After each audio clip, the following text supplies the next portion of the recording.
My Channel 008. Assalamualaikum warahmatullahi wabarakatuh.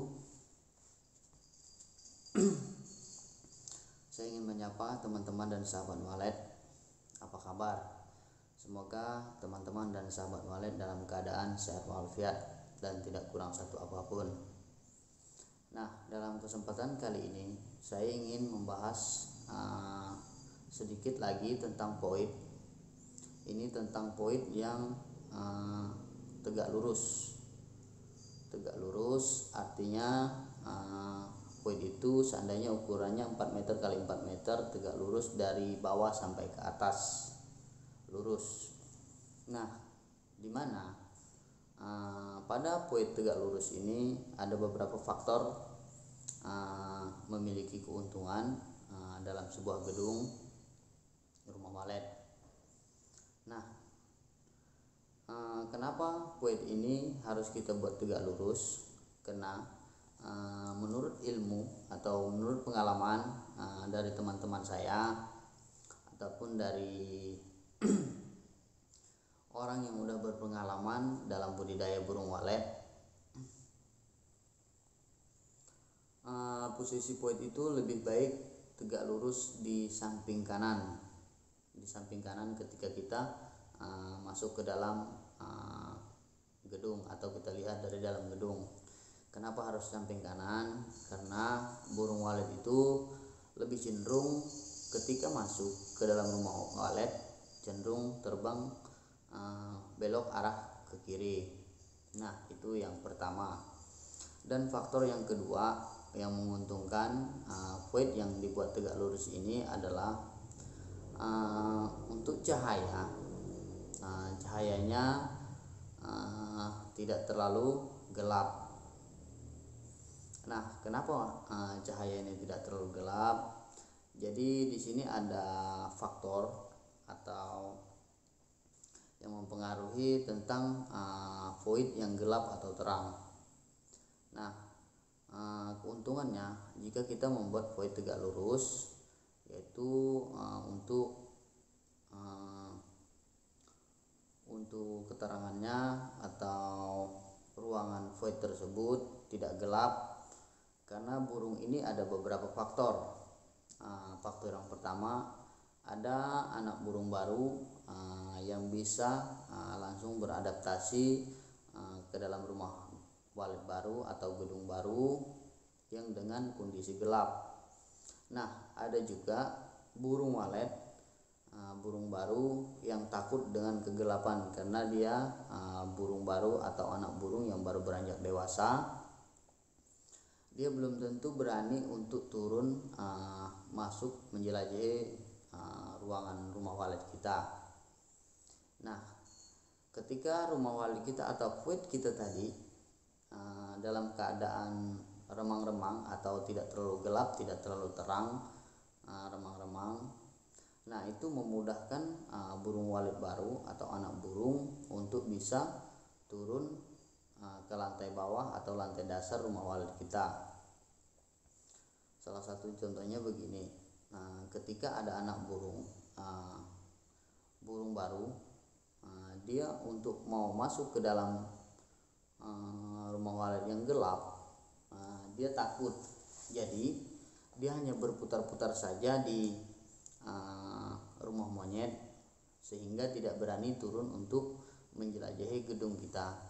Nah, ketika rumah walet kita tadi void yang kita gunakan tadi tegak lurus dan pencahayaannya cukup, tidak gelap dan tidak terang, remang-remang tadi, itulah memudahkan burung walet baru untuk turun atau beradaptasi masuk ke dalam rumah walet kita. Itu dari tentang pencahayaan. Nah, apalagi sih keuntungan yang lain? Keuntungan yang lain adalah void tegak lurus ini, ketika kita membangun void tegak lurus ini, alangkah lebih bagus kita juga bisa membuat kolam air pas di bawah sejajar dengan void atau ya void tegak lurus tadi, kita bisa buat bak air di bawahnya, sehingga bak air tersebut dia bisa memantulkan suhu hingga naik ke permukaan, yaitu sampai terasa ke rumah monyet. Nah, karena burung walet ini dia lebih suka dengan kelembapan. Itu yang kedua. Nah, apalagi sih yang ketiga?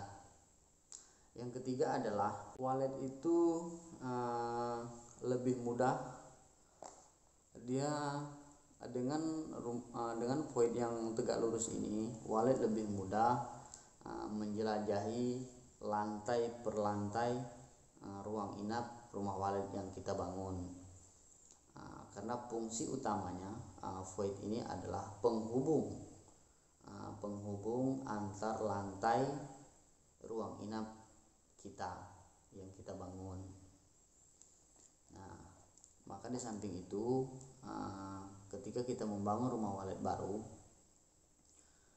perlu teman-teman ketahui atau sahabat walet ketahui bahwa void ini salah satu faktor penentu juga untuk perkembangan rumah walet kita. Karena void tersebut itu tadi akses utama burung-burung baru atau anak burung masuk menjelajahi dan beradaptasi di rumah walet kita. Nah, yang kedua, dia sangat berarti juga. Void ini biasanya hampir rata-rata orang membangun rumah walet, di depan void pasti ada lar lagi arah masuk ke dalam ruang inap. Nah, kebanyakan juga teman-teman atau yang pernah rumah walet yang pernah saya kerjakan atau saya renovasi itu ukuran voidnya lumayan besar. Salah satu contoh begini, ukuran void 3 meter kali 3 meter tegak lurus. Ya, tegak lurusnya udah pas, namun ada juga teman-teman itu membuat lar arah masuk ke ruang inap itu diperkecil mungkin. Ada yang saya temui, ada berapa gedung yang saya renovasi, kalau tidak salah ada 4 gedung yang pernah saya renovasi, yang saya kerjakan. Itu voidnya ukurannya udah ideal dengan bangunannya, namun lar arah burung masuk ke ruang inapnya sangat diperkecil, dipersempit.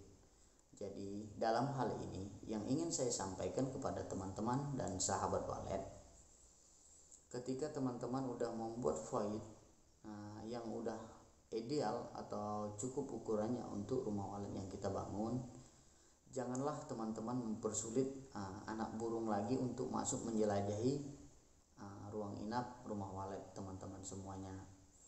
Nah, kenapa di sini saya terapkan seperti itu? Ada 4 gedung yang pernah saya raham itu hampir rata-rata void lar yang dibuat arah masuk ke ruang inap itu sangat kecil sekali.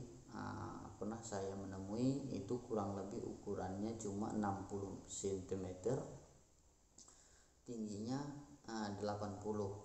Nah, menurut saya walaupun di bibir lar itu dikasih speaker tarik arah masuk ke ruang inap, itu tetap saja masih mempersulit anak burung baru yang mau beradaptasi masuk ke dalam rumah walet kita atau ke ruang inap kita. Nah, dari video-video sebelumnya yang pernah saya buat dan video yang saya upload, ada beberapa video tentang sebuah pembuatan lar. Ada beberapa video yang saya buat di situ, saya tunjukkan dan ukurannya pun ada. Ketika rumah walet yang saya renovasi, salah satu contoh, ada 4 contoh tadi, ada 4 bangunan yang pernah saya temui dengan lar yang begitu sempit yang mengarah ke ruang inap. Nah, kepada teman-teman dan sahabat walet, ini kita jadikan motivasi atau pelajaran, atau ini referensi dari saya. Teman-teman bisa bandingkan atau teman-teman bisa digali lagi, berpikir lagi, apakah hal ini masuk akal menurut logika teman-teman semua atau sahabat walet. Karena tidak semuanya benar yang saya sampaikan, namun menurut saya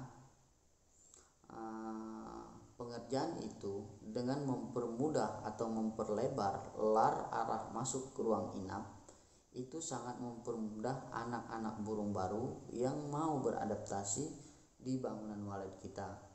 Jadi jangan persulit mereka untuk masuk dan menjelajahi ruang inap di rumah walet kita. Itu saran saya. Tapi ketika ada teman-teman yang tidak setuju dengan apa yang saya sampaikan, saya juga tidak memaksakan pendapat saya itu, apa yang saya sampaikan itu adalah hal yang benar. Tapi kembali lagi kepada logika atau pemikiran teman-teman sendiri, apakah yang saya sampaikan ini masuk akal atau tidak. Ketika tidak masuk akal, berarti apa yang saya sampaikan ini tidak perlu teman-teman terapkan pada rumah walet teman-teman sendiri. Nah, dari pengalaman yang udah saya lakukan, hampir rata-rata ketika di lar itu bermasalah, dan setelah saya rombak atau saya renovasi, hampir rata-rata 2 bulan setelah saya renovasi udah ada perkembangan yang terlihat. Salah satu contohnya perkembangan lain mungkin dalam jangka 2 bulan mungkin bisa saja burung walet belum membuat sarang karena dia burung baru atau anak burung, namun titik inapnya udah bisa kita lihat dari apa yang kita kerjakan tersebut. Nah, itu menurut pengalaman dan yang saya lakukan di beberapa gedung walet, yaitu yang pernah saya temui ada 4 gedung walet, ada 4 pemiliknya, ownernya. Untuk lokasi dan tempatnya masih berada di Kecamatan Airupas, ruang lingkup Kecamatan Airupas. Tapi alhamdulillah sekarang bisa dikatakan ada perkembangan atau peningkatan dari sebelumnya, ya sebelum saya rehab. Nah, saya menemui ada 3 gedung. 3 gedung itu waktu itu saya rehab, gedung itu berumur 1 tahun, ada yang 1 tahun 3 bulan itu baru ada 2 sarang, terus ada yang 1 tahun itu cuma ada 1 sarang, terus yang 1 tahun 4 bulan itu hanya ada 3 sarang, dan yang 1 tahun 1 bulan ada 1 sarang.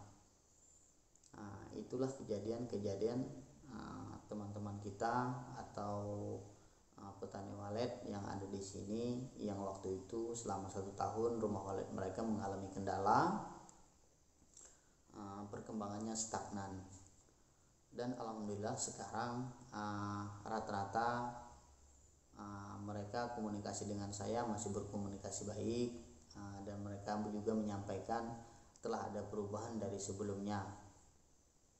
Kalau dulunya rumah walet mereka dalam 1 tahun itu hanya 2 sarang dan 3 sarang, ada yang 1 sarang, alhamdulillah sekarang mereka setelah direhab udah lebih dari 30-an sarang, bahkan ada yang mencapai udah 40 sarang lebih sampai 50 sarang. Nah, tapi apa yang saya sampaikan ini tidak semuanya menurut pendapat teman-teman itu adalah benar, ya. Karena saya juga hanya manusia biasa yang bisa berusaha membantu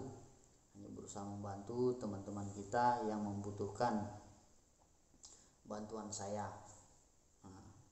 Jadi saya apa yang saya sampaikan ini ketika ini masuk akal menurut teman-teman, pemikiran teman-teman, silakan teman-teman terapkan. Namun ketika ini tidak masuk akal atau logika teman-teman, jangan diterapkan di gedung teman-teman. Mungkin itu saja yang bisa saya sampaikan pada kesempatan kali ini, pada video ini. Nanti saya akan bahas lagi video-video selanjutnya. Nah, dalam pembahasan ini tadi adalah ini tentang void yang tegak lurus. Nah, tentang void yang tegak lurus. Posisi void di sebelah kanan, dan untuk ukuran kita sesuaikan dengan ukuran gedung yang kita bangun. Oke teman-teman dan sahabat walet, sampai bertemu lagi di video-video saya berikutnya. Semoga apa yang saya sampaikan, apa yang saya berikan ini bisa bermanfaat buat kita semua, buat teman-teman dan sahabat walet dimanapun berada. Oke, salam sahabat walet.